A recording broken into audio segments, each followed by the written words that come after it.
Olá pessoal, bom dia, boa tarde ou boa noite mais uma vez. Nós vamos lá para mais uma aula sobre assuntos geotécnicos, certo? Desta vez a nossa aula de hoje vai ser sobre filtro drenante de barragens de terra, com foco em como realizar o seu dimensionamento, tá? E antes de iniciarmos a nossa aula, pessoal, não se esqueçam de se inscrever no nosso canal, pois toda semana eu lanço novas videoaulas sobre diversos assuntos geotécnicos para você ficar ligado e não perder nenhuma. Compartilhe também com seus colegas e profissionais da área de engenharia civil, que eu sei que além de vocês, existem muitas pessoas aí que podem precisar desse conteúdo para ampliar seus conhecimentos.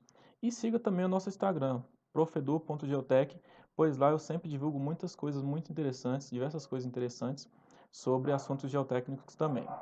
Então vamos lá. Como introdução à nossa aula, eu vou passar para vocês a nossa ementa, como que vai ser a sequência da nossa aula de hoje, certo? Como que ela vai ser? Primeiramente eu vou passar uma introdução para vocês sobre elementos filtro drenantes, sobre segurança e economia. Continuando, irei falar sobre filtros verticais, filtro horizontal, eita, tem um cachorro aqui, tá danado, e dreno de pé. Finalizando nos dois últimos tópicos, que são o que? A determinação do solo para atuar como elemento filtro drenante e o dimensionamento da largura dos filtros, certo? Então vamos lá. Como introdução ao nosso tema, pessoal, eu tenho que citar dois pontos importantes, que são quais? Segurança e economia. Os focos principais no momento de um empreendimento de engenharia civil têm foco na segurança e na economia. E os elementos filtros drenantes de uma barragem estão diretamente ligados à segurança de um barramento, certo? E como que isso se dá? Os elementos filtros drenantes ele tem como função a proteção contra o piping e a liquefação do solo. Esses dois tópicos eu irei explicar mais adiante. Eles também têm que ter um sistema de drenagem interno do barramento que funcione de maneira eficiente, certo? E que esse sistema tenha um bom controle do fluxo interno de água. Tudo isso voltado para quê? Para a segurança do barramento, para a segurança contra a instabilidade do barramento, tá ok? E aí eu trago para vocês o primeiro termo, que é o piping. O que é o piping? O piping nada mais é quando existe uma falha no sistema filtro drenante de um barramento, em que eu trago para vocês uma figura aqui de Tonucci 2017, que é ilustrado uma sequência da ocorrência do piping, em que, diante de um elemento filtro drenante mal executado, observa-se pequenas erosões no pé da jusante da barragem, ou seja, na região da jusante de um barramento, em que conforme essa erosão ela vai aumentando, ela vai progredindo para o interior do barramento, ocasionando futuramente o seu eventual colapso, caso não tenha intervenção no início do problema, tá ok? E aí, aqui tem outra figura de Tonus, 2017, que tem um corte, em que, como eu citei para vocês, inicialmente ocorre uma pequena erosão no pé da jusante da barragem, devido a falhas nos elementos filtro-drenantes, e que conforme ela vai progredindo no interior do barramento, ela pode ocasionar o completo colapso do barramento, certo?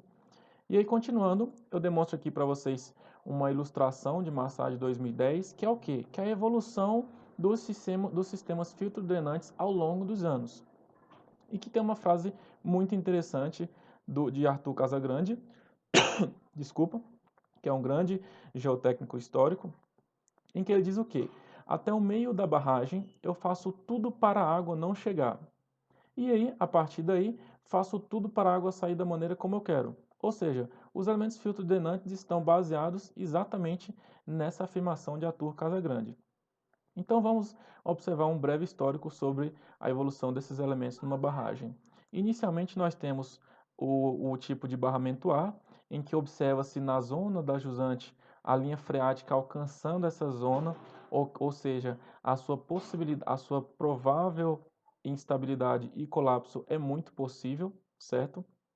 E que após esse tipo de barramento, observou-se a execução de enrocamento de pé, que é o que? A execução, a instalação de rochas e materiais mais permeáveis do que o barramento, fazendo com que tenha um aumento do controle da linha freática no interior do barramento. Ou seja, fazer com que essa linha freática não alcance de fato a zona da jusante e cause instabilidade no barramento.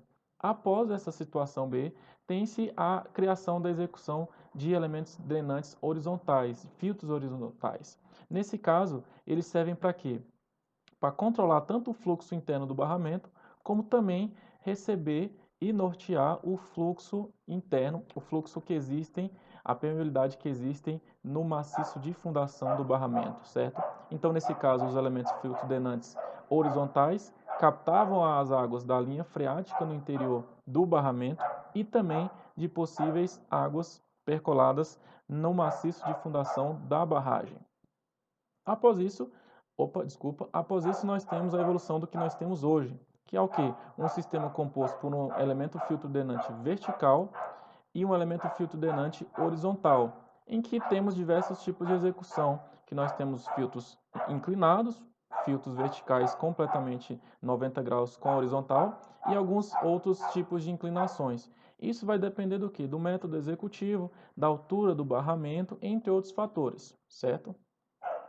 Eita, tem um cachorro aqui que tá danado, mas vamos lá. Continuando em relação à segurança do barramento, nós temos agora a liquefação. O que é a liquefação, pessoal? A liquefação nada mais é quando acontece elevadas pressões neutras internas na barragem, fazendo com que tenha novamente uma estabilidade no barramento. E como é que é essa sequência de uma ocorrência de uma liquefação?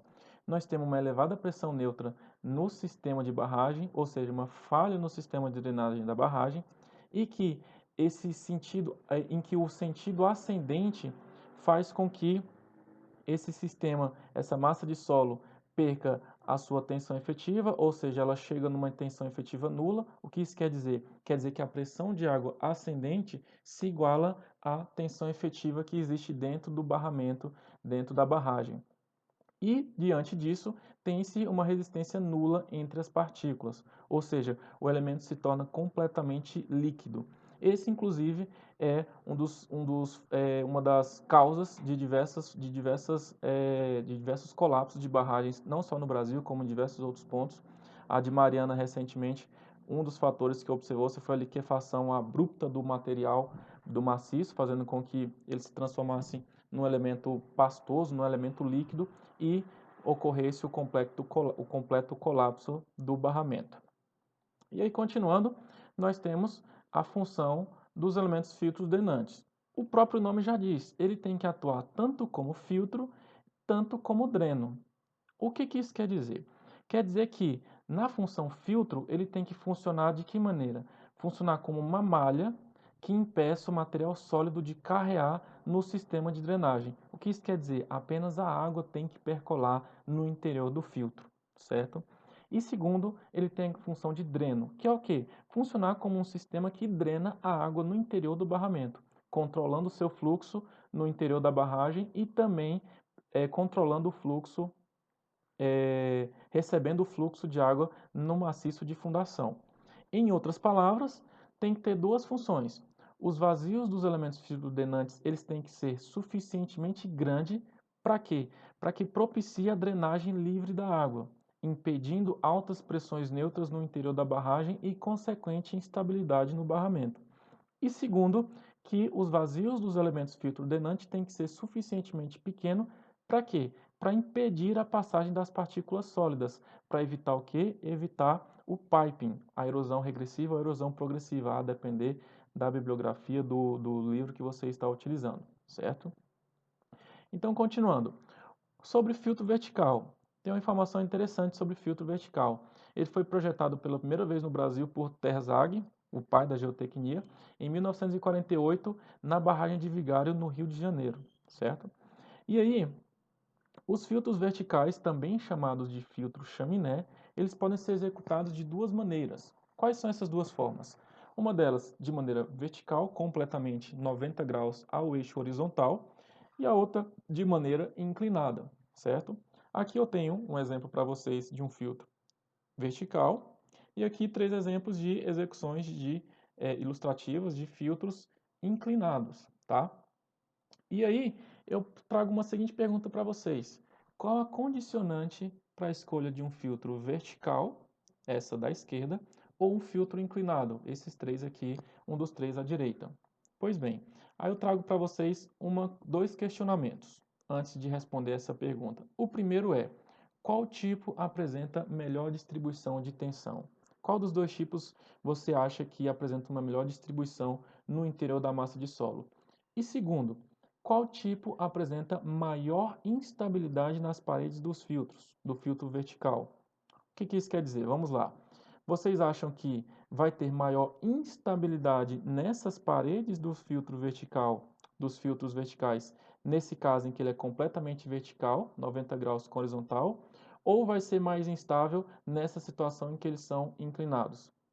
Obviamente, ele vai ser mais estável, vai gerar mais estabilidade quando ele é inclinado. Como, por exemplo, aqui nessa determinada altura aqui, em comparação com esse topo aqui, observa-se uma elevada tensão aqui, em que nessa parede aqui, nessa região aqui, na parte mais baixa desse filtro vertical, tem-se uma estabilidade muito grande nessas paredes.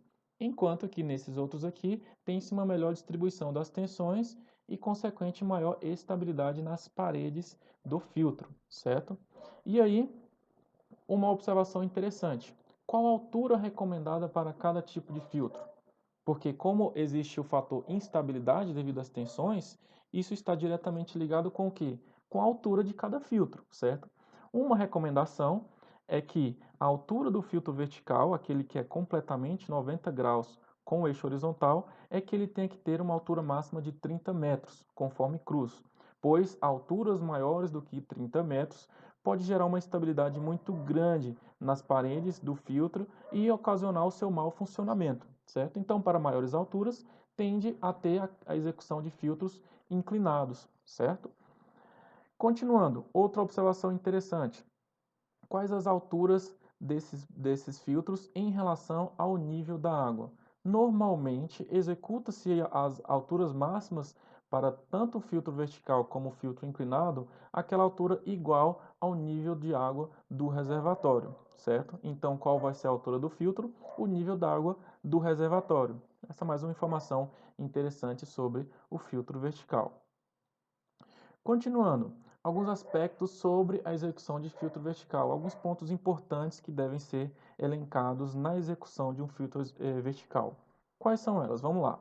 A execução ela pode ser por meio de uma retroescavadeira na posição do filtro vertical.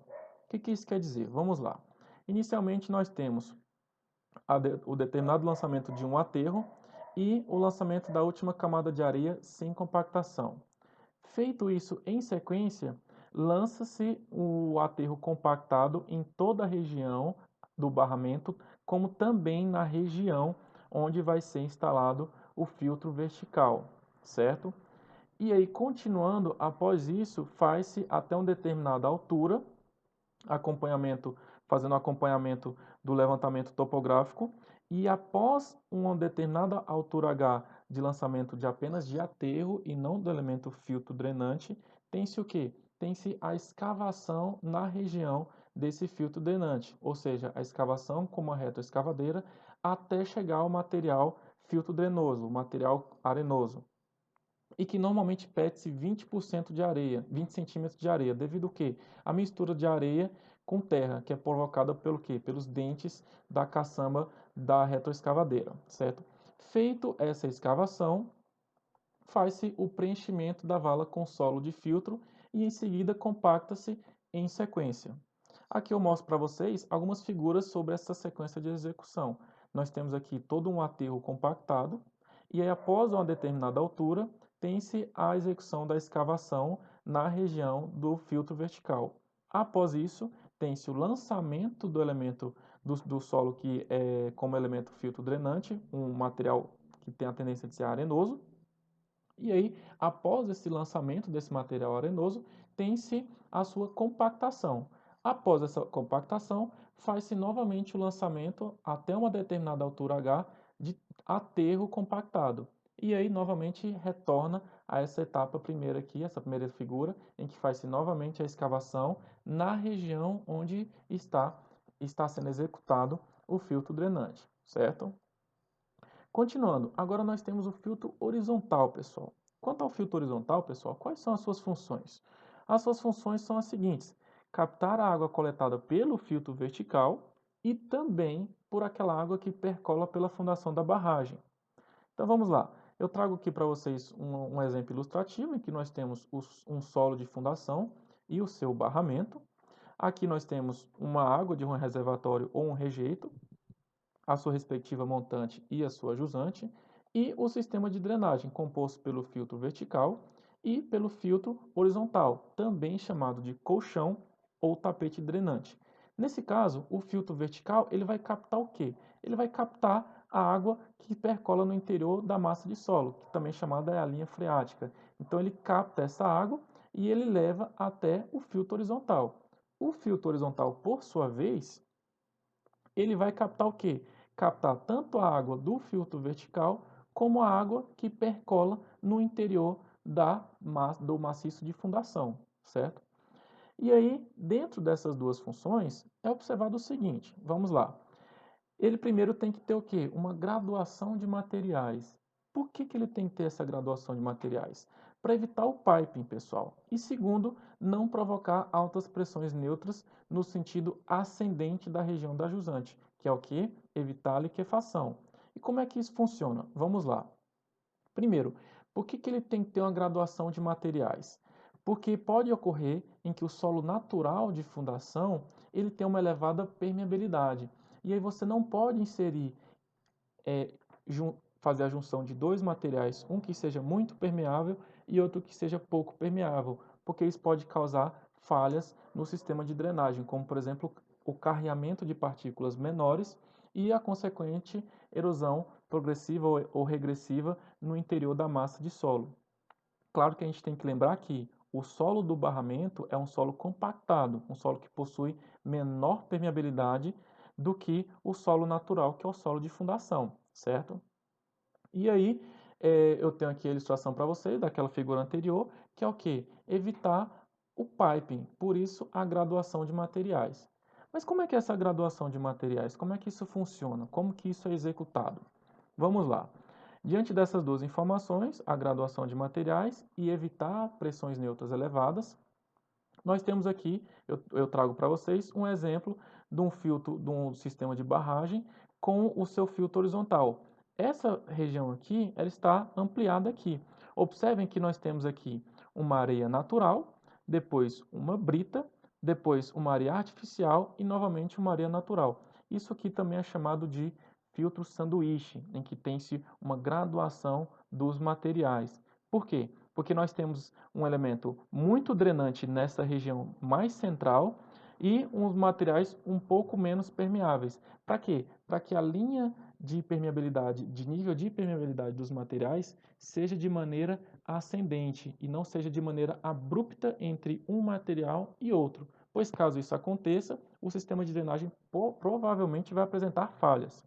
Então, aqui eu trago para vocês outro exemplo, num corte em que nós temos na região central uma brita, um material com alta permeabilidade, e em seguida nós temos materiais que têm permeabilidade cada vez mais reduzidas em comparação com a brita. Para quê? Para ter uma graduação de materiais e uma redução de maneira gradual da permeabilidade do material, certo? E aqui eu tenho uma figura ilustrativa real, em que nós temos aqui um material com uma elevada permeabilidade, seguida com um material com uma permeabilidade um pouco menor, seguida de outro material com uma permeabilidade um pouco menor do anterior. Para quê? Para evitar o contato de dois materiais, um que tem uma elevada permeabilidade e outro que tem uma permeabilidade muito baixa, tá ok? E aí, diante dessas duas figuras, eu trago mais uma outra terceira figura que está aqui apresentada. Esse material aqui provavelmente é uma brita que tem uma permeabilidade muito alta. Abaixo dessa brita nós temos o material arenoso e muito provavelmente acima dessa camada de brita vai ser lançado um material arenoso para fazer esse filtro sanduíche horizontal, tá ok? Continuando no sistema de drenagem, por fim nós temos o dreno de pé. O que é o dreno de pé, pessoal? Vamos lá. A sua função é o quê? Captar a água coletada pelo filtro vertical, que vai ser lançada por filtro horizontal e conduzir para o rio ao lado da jusante, finalizando numa vala, que eu vou ilustrar para vocês em algumas figuras. E aí, qual a necessidade desse dreno de pé? Ele necessita-se de um enroncamento, ou seja, constituído por rochas. Por que isso tem que acontecer? Porque tem que ter uma transição de materiais, ou seja, novamente, a sua graduação. Por que constituído por rochas? Porque muito provavelmente nessa região do dreno de pé vai ter-se uma captação de um elevado nível de água, uma elevada vazão. Então, por conta disso, tem que se ter novamente a graduação de materiais para que evite a sua instabilidade do sistema, no caso do dreno de pé, tá ok? E que uma recomendação de Cruz 1983 é que a altura, a espessura desse dreno de pé, ele tem que ser pelo menos 2 vezes a espessura do filtro horizontal. E aí eu trago para vocês alguns exemplos ilustrativos aqui. Nesse caso, nós temos aqui o filtro horizontal, denominado por 5, em que é também chamado de colchão de areia, tá ok? Em que é representado por uma areia. Em seguida, nós temos esse material verde. Qual que é esse material verde? São as britas 1, 2 e 3. E por fim, a pedra de mão, que é o enroncamento aqui para proteção desse sistema, para que ele não tenha instabilidade. E aí, aqui nós temos outro exemplo, nós temos o barramento, que é o solo compactado, uma areia seguida de uma brita, e por fim nós temos o enroncamento fino, material rochoso, brita, tá? E aqui um terceiro exemplo, novamente outro tipo de execução, em que nós temos a areia aqui em amarelo, a brita na sua região central, aqui outra porção de brita, e por fim o enrocamento fino. Outra forma de execução é a instalação na porção central aqui de tubos coletores de água, caso a sua permeabilidade, caso a vazão nessa região aqui seja elevada. E aí eu trago para vocês esse exemplo aqui, ó, em que nós temos novamente o mesmo sistema, com materiais com diferentes permeabilidades, com graduações diferentes, e que na porção central, número 8 aqui, nós temos um tubo perfurado de concreto para a captação dessa água com elevadas vazões, tá? Aqui mais um exemplo, em que nós temos areia fina, areia grossa e o cascalho, aqui novamente um filtro sanduíche, e por fim o seu enroncamento, finalizando aqui numa vala para captação da água. E aqui uma figura real, em que nós temos aqui novamente uma tubulação e a graduação de materiais. Aqui uma brita, 3, 2 ou 1, aqui um elemento um pouco menos permeável e aqui um material arenoso em sequência. E aí vamos agora para como que se dá a sua determinação desse solo que vai funcionar como filtro e também como drenante. Como é que é isso baseado? Isso é baseado através da granulometria do material, obviamente. E aí, qual a proposta mais utilizada atualmente a nível nacional, no Brasil e diversos outros países? Que é a proposta de Terzag para dimensionamento de filtros, em que ele segue duas condições. Uma é que o D15 do filtro ele seja 5 vezes maior do que 5 vezes o D15 do solo. E que o D85 do solo ele se multiplique 5 vezes e que o D15 do filtro tem que ser menor do que 5 vezes o D85 do solo. Parece ser um pouco confuso, mas vamos lá na curva granulométrica para vocês entenderem como que isso funciona, ok? Então vamos lá bem devagar para vocês entenderem. Caso precisar, aperte um pause e eu volte. Vamos lá. Inicialmente nós temos essa curva granulométrica de preto, que é o solo da região. E aí esse solo dessa determinada região precisa de um material que funcione como filtro e como drenante de acordo com a sua granulometria. Como é que a gente vai descobrir uma faixa granulométrica para que esse solo de filtro drenante tenha eficiência? Vamos lá. Primeiramente, nós temos que analisar qual é o diâmetro de 15 desse solo e o seu diâmetro de 85. O que isso quer dizer? A porcentagem que passa em 15% e 85% desse solo. E aí a gente verifica qual o diâmetro dessa partícula para o D15, 15%, e para o D85, 85% desse solo. Aí a gente verifica no eixo da abscissa os dois diâmetros correspondentes. Feito isso, o que a gente faz? A gente faz dois passos. O primeiro é, a gente pega o D15 desse solo e multiplica por 5, que é a primeira condicionante dessa equação. A gente encontrou o D15 do solo, que está aqui, e multiplicamos por 5. Multiplicamos por 5 e aí encontramos o D15 do filtro, que é neste ponto aqui. Esse D15 vai ter um determinado diâmetro. E a segunda condicionante é o quê? A gente encontrar o D85 do solo, encontramos aqui o diâmetro referente a 85% que passa e multiplicamos por 5 novamente. deste ponto, a gente multiplica por 5 novamente, para quê? Para encontrar o D15 do filtro, que se encontra nessa porção, nesse ponto aqui, que é o diâmetro equivalente a 5 vezes o D85 do solo. Encontrado estes dois pontos, denominado ponto A e ponto B, o que a gente faz? A gente pega a curva granulométrica desse solo da região e translada para que ele entre em contato com o ponto A e com o ponto B. O que isso quer dizer? Quer dizer que essas duas curvas granulométricas em azul, elas são idênticas a essa curva preta. Ela só foi transladada para o ponto A e para o ponto B.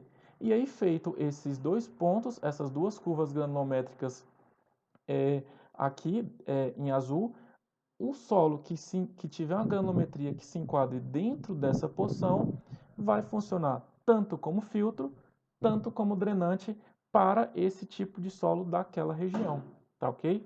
Vamos para um exemplo prático, para ficar mais fácil de vocês entenderem. Essa figura aqui, ela está no livro do Souza Pinto, Curso Básico de Mecânica dos Solos, que é um livro muito bom a nível de graduação, certo? E aí, o que nós temos nesse exemplo? Nós temos aqui um solo da região que tem essa determinada curva granulométrica, certo? E aí, o que a gente tem que fazer? Primeiro, temos que encontrar o D15 desse solo. E segundo, nós temos que encontrar o D85 desse solo, que é a porcentagem de 15 e 85 que passa, não é o acumulado, é o que passa, tá ok? Porque do outro lado aqui tem a porcentagem retida, certo? E aí, encontrando esses dois valores, o que nós temos? O D15 desse solo, ele é aproximadamente aqui, que está encontrado aqui, ó, 0,04. Se aqui é 0,01, aqui vai ser 0,04. E qual que é o D85 do solo? O D85 do solo vai ser aproximadamente, aqui é 0,1, então vai ser o que aqui? 0,5. Está aqui denominado. O solo tem o D15 0,04 e o D85 0,5. Feito isso, o que a gente tem que fazer? Aplicar as duas condicionantes. A gente vai primeiro aqui no D15 do filtro, qual que é o valor do o D15 do solo? Qual que é o D15 do solo? 0,04. Se a gente multiplicar esse 0,04 por 5, quanto que a gente vai encontrar? 0,2. Então, o que a gente faz? Multiplica por 5, encontramos aqui 0,2, o primeiro ponto, que é o ponto A na figura anterior. Aqui, ó, esse ponto A aqui, ó, a gente acabou de encontrar aqui, ó, multiplicando por 5, certo? Voltando, vamos lá. A gente multiplicou por 5 o D15 do solo, certo? E encontramos quanto? 0,2 aqui, ó, 5 vezes o D15, 0,2. O segundo passo é o quê? Encontrado o D85 do solo, qual que é o D85 do solo? Ele é aproximadamente 0,5. Multiplicado por 5, esse D85 do solo, a gente encontra quanto mais ou menos? 0,5 vezes 5 é quanto? 2,5. 2,5 se encontra aproximadamente neste ponto aqui. Ou seja, está aqui, ó, 5 vezes o D85, 5 vezes 0,5, nós temos 2,5. Pois bem, encontramos os dois pontos, as duas condicionantes.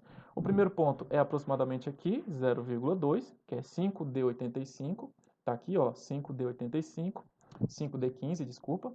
E o segundo ponto se encontra aqui, que é mais ou menos 2,5, que é o quê? 5D85. Olha aqui, ó, 5D85, a segunda condicionante. Tendo esses dois pontos, o D15 e o D85 multiplicado por 5, os dois diâmetros, o que a gente faz? Translada essa curva granulométrica do solo até o ponto em que ela toca neste ponto aqui, foi o que eu fiz agora, e agora, para que toque neste ponto aqui, tocou aqui agora novamente. Feito isso, o que a gente tem que analisar?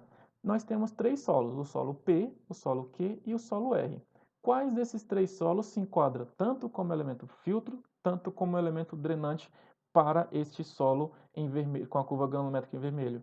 O solo Q, olha aqui, ele está se enquadrando dentro desses limites superior e limite inferior para que o elemento funcione como filtro e como drenante. Tá ok? Então, perfeito. Continuando, agora eu mostro para vocês um exemplo, uma atividade que eu pedi para a minha turma de barragens e obras de terra de 2018-2 para realizarem o quê? Realizar um experimento para mostrar Como que funciona um barramento com um elemento drenante vertical e horizontal? E aí eu peguei umas figuras de um dos grupos que está aqui, ó. Inicialmente eles fizeram a execução do tapete drenante, inseriram o material de aterro aqui, que é um material arenoso, enquanto que o material que eles selecionaram como filtro drenante horizontal e vertical como uma brita. Feito isso, após a completa inserção do material ou do filtro horizontal e vertical e da inserção do barramento, fez-se a inundação desse barramento em laboratório, e aí foi-se tendo o avanço da água no interior desse maciço de solo, desse barramento. Ou seja, observa-se que nessa zona amontante tem-se a sua saturação natural, o que é observado em campo. Feito isso, o que eles fizeram? Eles inseriram um corante para observar como se dá a percolação da água no interior dessa massa de solo. E aí, após a inserção desse corante, observem o que foi visto aqui na figura. Esse corante, ele tocou na zona do filtro drenante, depois disso ele foi para o filtro horizontal e distribuído na zona ajusante do barramento. Observem que essa zona ajusante aqui, ó, permaneceu não saturada, o que é o objetivo dos elementos filtro drenantes, fazer com que a zona ajusante da barragem não entre em saturação e, consequentemente, possa ocasionar instabilidade no barramento até o seu colapso completo, tá ok? E aí, o nosso último tópico da nossa aula é o quê? O dimensionamento da largura dos filtros, certo? A sua espessura, né? Então vamos lá. Quais são os parâmetros norteadores para a gente determinar isto? São dois. O primeiro é o coeficiente de permeabilidade do material, também chamado de condutividade hidráulica, o seu K, e a vazão captada pelo filtro, no caso, através do uso de rede de fluxo e a vazão de fundação através da lei de Darcy. Nós não vamos entrar em detalhes sobre rede de fluxo e lei de Darcy, podemos entrar em uma aula posterior, porque senão essa aula ia ficar muito extensa. E aí, eu mostro aqui para vocês uma figura ilustrativa novamente, em que nós temos o elemento filtro drenante vertical e o horizontal, em que nós vamos descobrir como se calcula a espessura do filtro vertical e a espessura do filtro horizontal, tá ok? Então vamos lá. Diante dessas duas condicionantes, desses dois fatores que a gente tem que calcular, para a gente calcular, primeiramente, a espessura do filtro vertical, a gente necessita da vazão do material. Olha aqui, ó, da vazão captada pelo filtro. Então, através de rede de fluxo, a gente descobre qual a vazão captada por esse filtro vertical.